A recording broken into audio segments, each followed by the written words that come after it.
Turkish President Trump's Jerusalem decision putting region in ring of fire. Erdogan says U.S. President's announcement about Israeli capital will not make peace but will stir things up, causing a ring of fire. Turkish President Recep Tayyip Erdogan on Thursday lashed out at his U.S. counterpart Donald Trump's decision to recognize Jerusalem as the capital of Israel, saying it would put the region in a ring of fire. Taking this type of step puts the world, especially the region, in a ring of fire.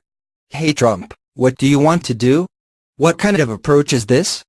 Political leaders do not stir things up, they seek to make peace, Erdogan said at Esenboga Airport in Ankara as he was about to depart for a visit to Greece.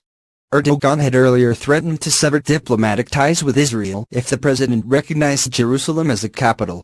The Turkish president had said that his country, which currently holds the chairmanship of the Organization of Islamic Cooperation, would immediately call a summit meeting of the Pan-Islamic group if Trump went ahead with the move on Wednesday, and would set the entire Islamic world in motion.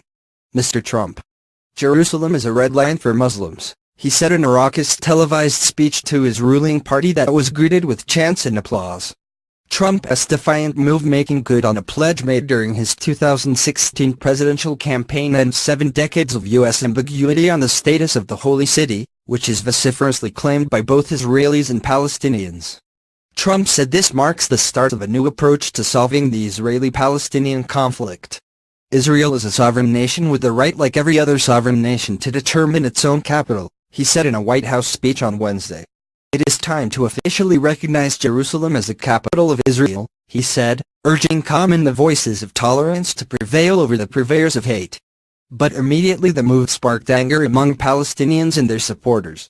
Overnight Israeli police arrested 10 masked youths suspected of throwing Molotov cocktails from the Arab neighborhood of Isaiah onto